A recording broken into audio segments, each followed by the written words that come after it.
बताया कि आप पैरों की धूल के बराबर नहीं है आजम खान की। आजम खान के बारे में कुछ फैक्ट सामने रखने जरूरी है। जयप्रदा के अंग वस्त्र की पर टिप्पणी करी थी आजम खान ने। एक सेकेंड मैडम, अंग वस्त्र पर टिप्पणी करी थी, इनर वियर पे जयप्रदा की टिप्पणी करी थी। उसके बाद आजम खान ने बोला था ये जो अंबेडकर है ना, इसका जो निशाना जाता है, जहां इसका निशाना जाता है वहां तक इसी की जमीन हो जाती है, यह कहा था आजम खान ने। इसके अलावा आजम खान ने क्या कुछ किया है, क्या कुछ कारनामे किए हैं, यह मुझे बताने की आवश्यकता नहीं है।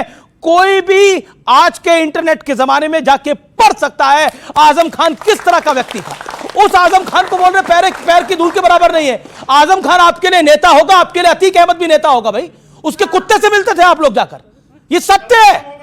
बिल्कुल जवाब का मौका दे रहा हूं। उसके कुत्ते से मिलते थे जाकर। मुख्तार अंसारी आपके लिए नेता होगा, उसके भाई को तो अभी तक आपने सांसद बना रखा है। उसके बेटे ने क्या बोला था, हमारी सरकार आ जाने दो, एक भी पुलिस अफसर का तबादला नहीं होगा, पूरा हिसाब किताब होगा। क्या हिसाब किताब करता हो आकर? मतलब तुष्टीकरण की पराकाष्ठा यह है कि इस देश के मुसलमानों को कभी बाबर के साथ, कभी औरंगजेब के साथ, कभी मुख्तार अंसारी, अतीक अहमद और अब आजम खान के साथ जोड़ते हैं आप लोग। और एक सामने सच्चा देशभक्त मुसलमान खड़ा हुआ है, उसे आप कहते हो पैरों की धूल के बराबर नहीं है। ये तुष्टीकरण की पराकाष्ठा है। प्रोफेसर साहब, गृह मंत्री अमित शाह ने बोला कि पार्टीशन हुआ, वो पार्टीशन भी तुष्टीकरण की देन था और उसका बड़ा फायदा कांग्रेस पार्टी को हुआ, कांग्रेस पार्टी के परिवार को। देखिए, अमित शाह जी को सही में थोड़ा और पढ़ना लिखना चाहिए था, लेकिन मैं इस पर कुछ नहीं कहूंगा। जो वक्फ करके पूरा वक्फ बोर्ड जो कानून आया था उस पर चर्चा कर रहे थे, तो उनसे मैं ईश्वर से प्रार्थना करता हूं कि उनको वाकई सद्बुद्धि दे कि तुष्टीकरण की राजनीति और देश में जो बंटवारा हुआ, ये सब जानते हैं देश में बंटवारे के लिए कौन जिम्मेवार था। अंग्रेज जिम्मेवार थे, हिंदू महासभा जिम्मेवार थी और जिन्ना जिम्मेवार था। हिंदू मुस्लिम जो तुष्टीकरण की राजनीति मुसलमानों के लिए या हिंदुओं के लिए किसने किया? अंग्रेजों ने किया। अब बात आ रही थी कल जो आपने चर्चा की है, अरे भाई आप कहते हो कि सत्ता ले लिया, गांधी को आप कहते हो कि उन्होंने सत्ता ले लिया। गांधी ने इस देश में अपनी जान की लगाई और किसने उनकी जान ली सबको पता है। वो जान देकर के इस देश को आजादी दिलाई। नेहरू ने 11 साल जेल में रहकर के इस देश को आजादी दिलाई। कांग्रेस के हजारों कार्यकर्ता जान दिए और तब जेल में रह करके तब ये देश को आजादी मिली। आज आप आजादी पर प्रश्न लगाते हो और तब आप क्या कर रहे थे? आपके लोग जो है उन्हीं अंग्रेजों की गुलामी करने में और उनके साथ रह करके आप भारत छोड़ो आंदोलन का विरोध कर रहे थे। पहली बात, 2 सेकंड पार्टीशन, 2 सेकंड, ठीक है 10 सेकंड लीजिए। मुझे यह पता रहता कि यहां आजम खान पर डिबेट है तो जरूर मैं उस पर कुछ पढ़ के आता, पर सच्चाई है हिंदू मुस्लिम सिख ईसाई इस देश के भाई भाई हैं। इस देश के भाईचारे को जो चारा बनाने का काम कर रहा है ये सब देख रहे हैं। मुस्लिम प्रताड़ना योजना नहीं है, इस देश में हिंदुओं को डराने की योजना है ताकि आप वोट की राजनीति करें और वोट की राजनीति करके हिंदू नौजवानों को बेरोजगार करने की एक नई रणनीति पर चल रही है इस देश में। दूसरी बात, मैं आपसे भी आग्रह करता हूं और भगवान के लिए इस देश के मीडिया हाउसेस से कम ये हिंदू मुस्लिम का एजेंडा छोड़ दीजिए। ये देश रहेगा तब ये कांग्रेस पार्टी रहेगी, भाजपा रहेगी, आप रहेंगे, हम रहेंगे, देश का रहना जरूरी। नहीं एक की बात नहीं होगी। आपने बोला आप देश के मीडिया हाउसेस से मैं निवेदन करता हूं वो हिंदू मुसलमान का एजेंडा छोड़ दे। मैं तो हिंदू की बात ही नहीं लेके आया, मैं तो कह रहा हूं मुसलमानों को किसने सगा और कौन सगा और किसने ठगा है। Point number 1। अच्छा, औरंगजेब की तारीफ इस देश के मीडिया ने करी थी क्या? औरंगजेब की तारीफ करने वाला अबू आसिम आजमी था, किस पार्टी का था मुझे बताइए। राणा सांगा को गाली देने वाला किस पार्टी का आदमी था वो बताइए। अब मैं सीधी आप मैं पार्टीशन की बात करना चाहता हूं। आपको लग रहा है कि ये जब से मीडिया पैदा हुआ है, जब से मोदी जी आ गए हैं 2014 के बाद से ही सारा पूरा हिंदू मुसलमान नैरेटिव हो गया है। पार्टीशन के वक्त, एक सेकेंड, पार्टीशन के वक्त क्या धार्मिक बंटवारा नहीं हुआ था? ये लकीर कमरे में बैठकर किसने खींची थी? क्योंकि मेरा खुद का परिवार पाकिस्तान के सियालकोट से आया हुआ है। उस दर्द को, उस पीड़ा को मैं समझता हूं। कमरे में बैठकर लकीरें नहीं खींचती। उसके लिए कौन जिम्मेवार था? कौन जिम्मेदार था? हिंदू महासभा किसने करी थी? जिम्मेवार था। हिंदू महासभा सरकार में आई थी। देश को बंटवारे के लिए अंग्रेजों की वो कुनीति जिम्मेदार थी और देश के स्वतंत्रता में कांग्रेस के लोगों ने लाखों लोगों ने अपनी जान गंवाई। ये आपको याद नहीं है? पार्टीशन से वक्फ तक, यानी 47 से 2025 तक, पार्टीशन से वक्फ तक। और क्या आपको लगता है वही एक ही है? तुष्टीकरण और तुष्टीकरण। जवाब आज भी वही कर रहे हैं गृह मंत्री अमित शाह ने कहा। ये प्रधानमंत्री मोदी ने कहा। और आज भी देखिए तुष्टीकरण की पराकाष्ठा ये है, मुझे चरणों की धूल भी कहा जा रहा है। मैं स्वीकार कर लेता, अगर मुझे रसखान और अशफाकुल्ला खान के चरणों की धूल कहा जाता तो मैं उसे स्वीकार कर लेता। लेकिन तुष्टीकरण की पराकाष्ठा ये देखिए कि जब हम भारत माता के बारे में कोई अपमानजनक शब्द कहता है, गौ माता के बारे में कोई अपमानजनक शब्द कहता है, तो किसी के मुंह से कुछ नहीं निकलता है। आजम खान का केवल नाम ले दिया तो कितना इनको तकलीफ हो रही है, आप देखिए। मैं निवेदन करता हूं, आदरणीय आजम खान जी, आदरणीय आजम खान जी, आदरणीय हाफिज सईद साहब, आदरणीय ओसामा जी, मैं मानता हूं ये सब आदरणीय हैं, ठीक है। और सुनिए, मैं भी पूरा देश पैदल चला हूं, हवाई जहाज हेलीकॉप्टर की बात नहीं है। आप आजम खान को और रामपुर भी पैदल गया हूं, और मैं सच्चाई जानता हूं कि वहां क्या क्या हो रहा है। आप चुप रहिए। भारत माता गायब नहीं हो सकती, भारत माता की जय होगी, भारत माता जिंदाबाद होगा, भारती की पूजा नहीं होगी, मार्क्स लेनिन को नहीं चलेंगे, नक्सलवाद नहीं चलेगा, इनको बोलिए भारत के चलेगा। भारत के आजम खान क्योंकि मुसलमान है, इस देश का नेता अरे मैं भी मुसलमान हूं, पॉलिटिशियन है। अशफाकुल्ला खान के चरणों की धूल हूं, भारत माता के चरणों की धूल हूं, मैं भारत माता के चरणों की धूल हूं, मैं आजम खान के चरणों की धूल नहीं हूं।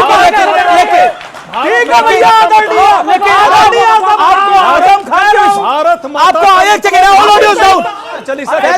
आपको आजम के बारे में कुछ बोलना बोलिए, लेकिन आप ओसामा बिन लादेन को साहब नहीं कह सकते, हाफिज सईद को साहब नहीं कह सकते। I object. कुछ दिन पहले इनके नेता जो थे अखिलेश सर, उन्होंने नेशनल टेलीविजन पे कहा है कि आपको बदबू पसंद है इसलिए आप गौशाला बना रहे हैं, हमें खुशबू पसंद है तो हम इत्र बना रहे हैं। अगर आप अपने धर्म की रिस्पेक्ट नहीं कर सकते तो आप वोट बैंक की लालच में आके दूसरे धर्म से क्या वोट? ये महत्वपूर्ण पॉइंट है, बड़ा पॉइंट है। ओके ओके, और किसका सवाल है? बोलिए बोलिए बोलिए।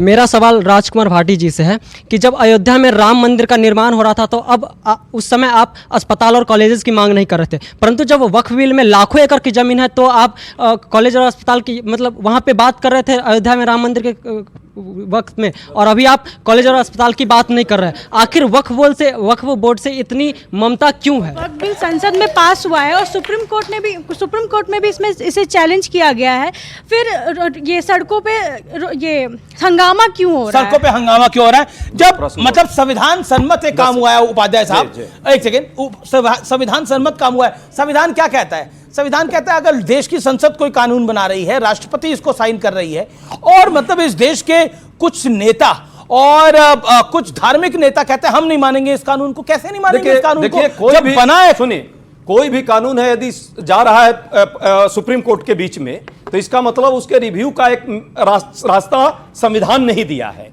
कानून बना है, कानून पे चर्चा होगी, यदि सुप्रीम कोर्ट उसको कह देगा कि नहीं सही है, बात खत्म हो जाएगी। अभी सड़कें क्यों जाम करी जा रही है इसको लेकर? चाहिए धमकाया क्यों जा रहा है?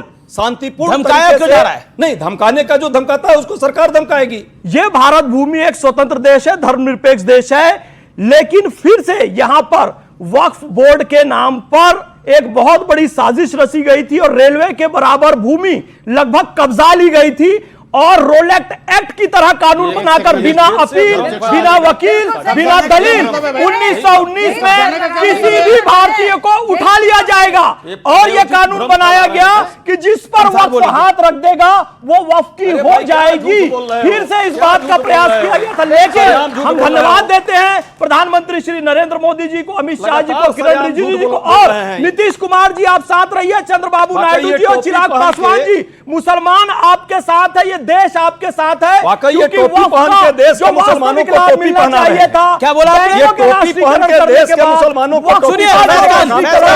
और ये जो बातें कुछ कह रहे हैं, जो बातें कुछ कह रहे भावना हैं, भड़काओ पार्टी के सदस्य हैं, भावना भड़काओ पार्टी के अरे सदस्य हैं। भावना क्यों नहीं भड़काएंगे? देश के खिलाफ आग नहीं भड़काएंगे, वतन परस्ती की भावना भड़काएंगे, देशभक्ति की भावना भड़काएंगे, एकता की भावना भड़काएंगे। अरे राष्ट्र होता ही है भावनाओं को भड़काने के लिए। लोग हैं। मेरा सवाल यह है, इस देश की सेकुलर पार्टियों ने क्या आपके साथ इंसाफ किया है? सीधा सवाल है और सीधा जवाब चाहूंगा। बिरयानी खाई कभी आपने? नहीं खाई ना, हम बताते हैं, हम खाए। जी जी जी अभी आएगी मैम, हम कोई हम कपिल शर्मा नहीं है मैडम, इज्जत से नहीं, डिबेट मैं- कीजिए, इज्जत वाली बात कीजिए, ये- ऐसे ऐसे ठीक नहीं है ना मैम, हम आपका आपका हम इज्जत पर वो अपनी बात कर रहे हैं, अपनी बात कर रहे हैं ना, वो आपका he is एहतराम right. कर रहे हैं, तो इसका ये मतलब थोड़ी है कि जो भी मुंह में आए आप क्या बोलते he हैं। has his right to make his point. Okay, make your point. Biryani जो है ना वो 3-4 चीजों से बनती है, उसमें नमक डाला जाता है, मिर्च डाला जाता है, गोश्त डाला जाता है, इसमें एक खुशबू पैदा करने के लिए एक तेज पत्ता डाला जाता है, और जब बिरयानी बनके तैयार हो जाती है और खाने की नौबत आती है तो सबसे पहले उसी तेज पत्ते को निकाल के फेंका जाता है। भारत के मुसलमानों का 17 साल से उसी तेज पत्ते की तरह इस्तेमाल किया जा रहा है, जो आता है सब हमें इस्तेमाल करते हैं, और जब खाने की नौबत आती है हमें फेंक देते हो इस्तेमाल। बहुत बड़ी बात बोल रहे ये हैं। सेकुलर पार्टियों का हाल है देश में। नहीं, बिल्कुल अब आपको नहीं। मजाक लग रहा है, सेकुलर पार्टियां- एक मिनट, अरे नहीं, आपको victim कॉमेडी भावना लग के रही लिए, है, victim आपकी भावना मर्जी, के लिए। मजाक लग रहा है, आपकी मर्जी। यस, आपने कहा था ना, आपने कहा था कि सेकुलर पार्टियों ने क्या दिया? सेकुलर पार्टियों ने आपको इज्जत दी, इस तरह के प्रश्न नहीं किए। आप हाथ छोड़िए, और ये तरीका आप पहले अपोलोजाइज करिए, अपनी जगह पे खड़े रहिए, ये इन्हीं की जगह है। मैं डिबेट को रोकूंगा अगर आप अपनी जगह से हिलेंगे। तो मैं मेरी नहीं, जगह है।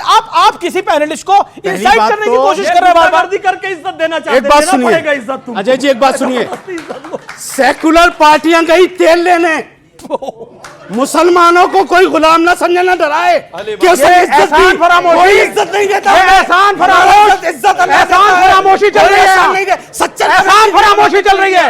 ये इज्जत, वो इज्जत जो आपको दी गई ना, नहीं, जो इज्जत आपको दी गई 70 साल, आपने कितनी बड़ी बात बोली है, आपने कितनी बड़ी बात बोली। फरामोशी है, एहसान फरामोशी क्या है भाई? बिल्कुल है, क्योंकि सेकुलर पार्टियों ने इस बात की कि सेकुलर पार्टियों ने मुसलमान को इक्वल सिटीजनशिप दी, मुसलमान हिंदू के बराबर है, हमने दिया इसको, किसको? सेकुलर पार्टियों की वजह से बिल्कुल दिया है।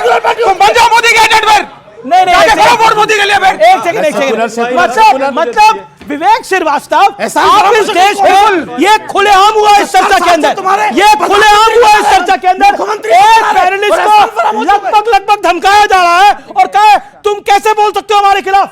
आपके सामने हुआ है, बड़े मंच पे हुआ है, और कोई सेकुलर सुरमा इन 70 सालों में दिस इज अनफेयर, बिल्कुल गलत। अंसार रजा को बड़े मंच से कहा गया है कि आप एहसान फरामोश है, आपने कैसे बोल दिया कि इस देश इस पर अमीश जी मैं एक्शन लूंगा। तो फिलहाल ये देश है हमारा के आज के एडिशन को यहीं समाप्त करते हैं। उम्मीद है ये कार्यक्रम आपको जरूर पसंद आया होगा। आपको मेरा नमस्कार।